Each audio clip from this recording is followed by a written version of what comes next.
It seemed like an ordinary evening, just like any other after a long day at work. There was that familiar feeling of exhaustion settling in. But sometimes destruction doesn't come from betrayal alone. Sometimes it's the things left unsaid, the glances, the hesitant words, the emotions simmering under the surface, that spark the fire. A single name spoken too carefully can stir things that have long been buried beneath the surface of familiar love. Tension fills the air as the past creeps back in, uninvited and without warning. There are no heroes in this story, only people tangled in memories, resentments, and comparisons.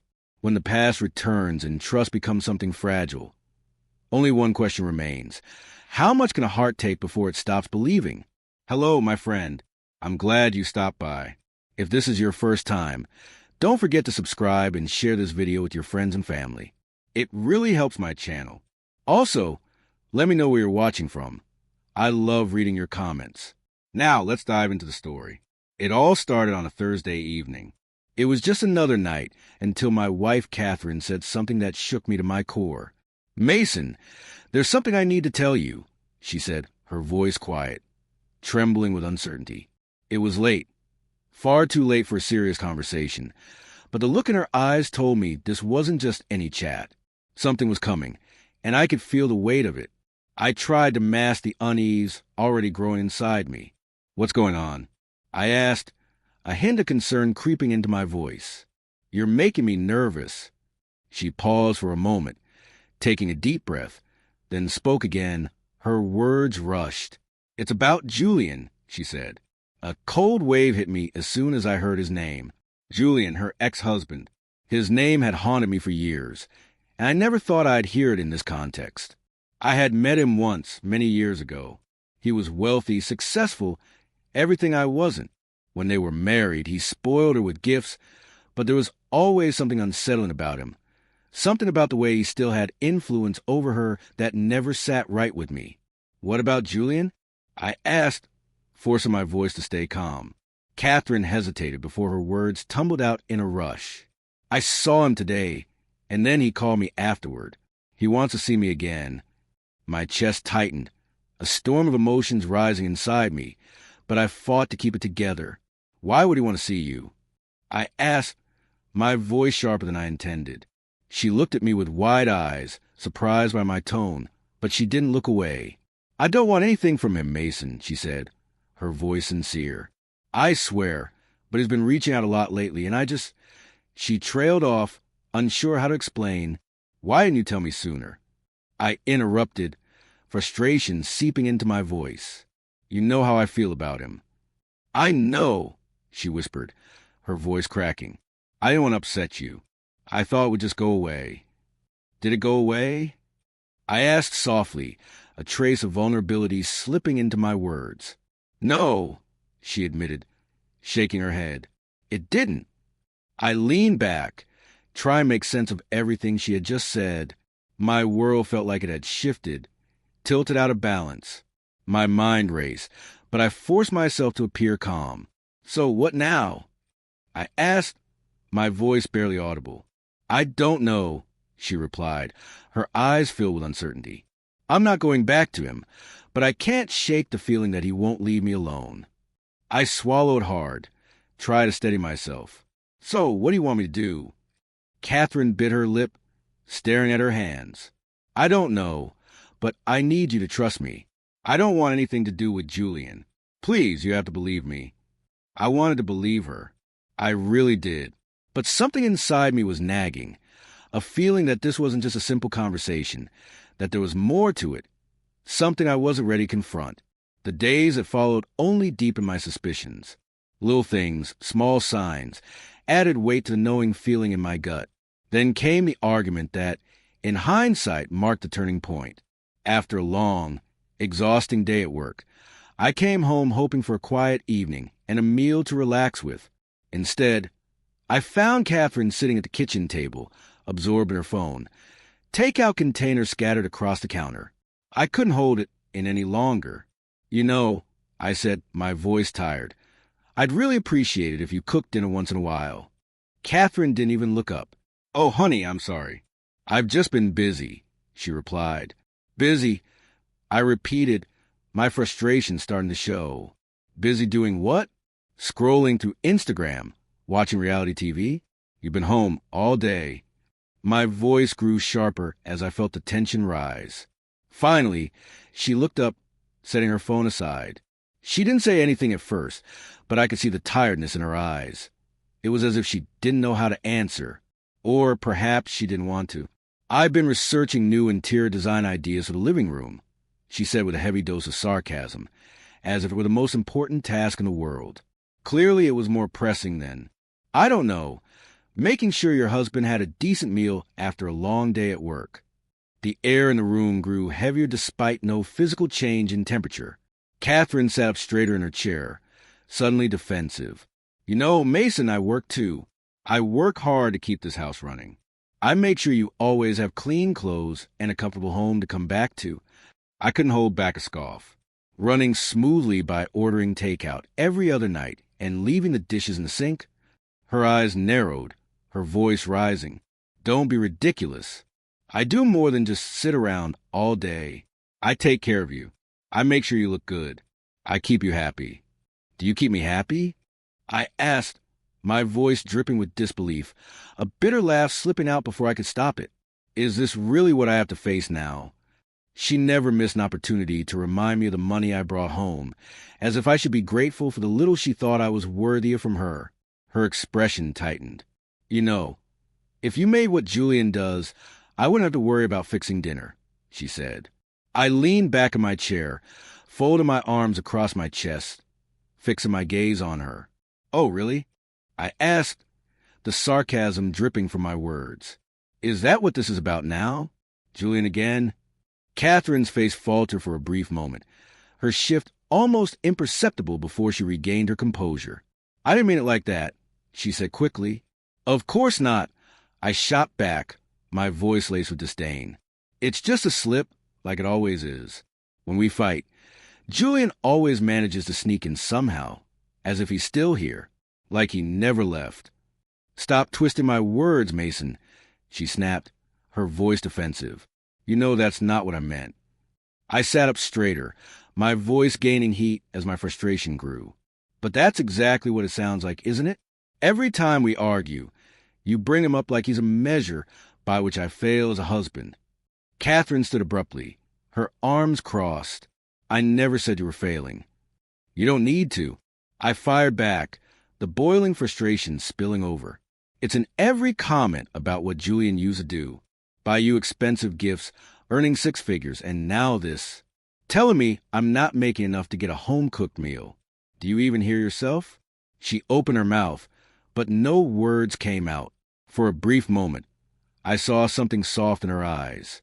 Perhaps a hint of understanding about how hurtful her words had been, but it was gone as quickly as it came, replaced by her usual defensive stance. You're overreacting, she said dismissively. I was frustrated, that's all. You came home in a bad mood, and we ended up fighting about dinner, overreacting. I almost laughed, though. I was anything but amused. I work all day, every day, so you can have everything you want. And when I come home, I expect a decent meal, not overpriced takeout. How is that unreasonable? The silence that followed was suffocating, thick with all the words we'd left unsaid. The tension in the room grew with each passing second, leaving us both speechless. We said nothing more that evening. I didn't want to be angry, didn't want this constant distance between us. But it felt like we were trapped in an endless cycle. The rift in our marriage, one small and easy to ignore, was now impossible to overlook. Catherine retreated to the bedroom, slamming the door behind her. I sat there, staring at the empty counter. It wasn't just about dinner. It was about everything. The things we'd never said, the things we'd swept under the rug. A bitter aftertaste lingered in my mouth as I sat alone in the kitchen. What were we even fighting for anymore? The next morning, I woke to an empty bed. Catherine was gone. Normally, I'd find her downstairs humming softly as she made coffee. But today, the house felt eerily still. I went downstairs and found a hastily written note on the kitchen table. I'm sorry. I'll be back late. Late? What did that even mean? Was she going to her sister's? A cold knot of unease tightened in my stomach. The hours dragged on, every minute stretching longer than the last. My mind kept returning to the argument, the sharp words, the accusations that stung like open wounds. When I finally got home, the house was dark. Catherine still wasn't there. I called her, but went straight to voicemail. Panic began to creep in. Where was she? Was she okay? Maybe she'd gone to her parents. But when I called them, they hadn't heard from her either. The hours crawled by, each one more unbearable than the last. I paced the living room, my mind spiraling with worst-case scenarios. Finally, around midnight, my phone rang. It was Catherine. A wave of relief washed over me, only to be replaced by frustration when I heard the tremor in her voice. "Mason," she whispered, her words barely audible. "I'm so sorry. I needed to get out, clear my head." I confronted her the moment she returned. "Where the hell were you?" My voice rose with frustration, every word heavy with the anger that had been building up inside me all day. I was worried sick. "I just needed some time alone," she muttered, barely meeting my eyes. "You didn't mean to." I scoffed. "You left without saying anything, Catherine." The line fell silent for a moment before she spoke again, her tone defensive. "I'll be home soon." But I didn't answer. The silence stretched on until I finally hung up, my mind clouded with frustration and confusion. 30 minutes later, I heard the front door creak open. I turned, watching her walk in, not daring to meet my gaze. "I'm going to stay with my sister for a few days," she said, her voice cold and distant. "I just need space." I stood there frozen, unable to speak. She moved quickly, packing her things with mechanical precision, as though this was just another ordinary day. "When will you be back?" I managed to ask, my voice barely audible. "I don't know," she replied, zipping up her suitcase. "I need some time alone." Without another word, she grabbed her bag, walked toward the door, and left. The next few days were unbearable. The silence between us was suffocating. No calls, no texts, just a vast emptiness hanging in the air. I tried to drown out the unease by focusing on work, but it didn't help. The feeling that something was wrong gnawed at me constantly. On the third day, as I sat at my desk, my coworker Adam approached quietly, looking around as if making sure no one could overhear. He leaned in and spoke in a hushed voice. "Mason, I need to tell you something." His face was serious, and my heart started to race. "I saw Catherine the other night," he said, making my stomach twist in dread. Where I asked, barely able to get the words out. "She was at a bar downtown with some guy." Adam explained. "They seemed pretty close, talking, laughing, and then they left together. They hugged before leaving." I was barely holding together. "Who was he?" I managed to ask, my voice shaking. Adam described a man, and it didn't take long for me to figure it out. Julian, her ex-husband, the one she claimed she had no interest in anymore. But clearly that wasn't the truth. The realization hit me like a blow to the chest. I couldn't just let this go. I needed answers. So I hired a private investigator. The next day, I got a call with the findings. Catherine had gone out to dinner with Julian. The connection between them was clear, more than just a friendship. After the meal, they went to his house, shared a kiss on the sidewalk, and went inside together. The investigator sent me photos, clear, undeniable proof. My world collapsed as I stared at the images. Catherine was cheating on me with Julian. My mind couldn't comprehend it. The betrayal stung in a way I hadn't expected. I didn't waste time. By noon, I had divorce papers ready. I went straight to a lawyer, knowing I had to move quickly. That afternoon, I went to her sister's house. The photos clutched tightly in my hand. Her sister's confused expression didn't stop me. "Where is she?" I demanded. "What's going on, Mason?" she asked. Then Catherine walked into the room, her face unreadable. "What's wrong?" she asked without saying a word. I slammed the photos down on the table. "This," I said coldly, pointing at them, "this is what's going on." She froze, her face draining of color as she saw the photos. "Mason, she started, but I cut her off. So, this is what you needed space for? Running back to your ex-husband?" My voice was sharp. This is how you handle things. I didn't mean for this to happen, she whispered, her voice trembling. I was just confused. Confused? I repeated incredulity in my voice by going back to him. This is your solution. She tried to explain, her voice soft. I never wanted to hurt you. I'm sorry.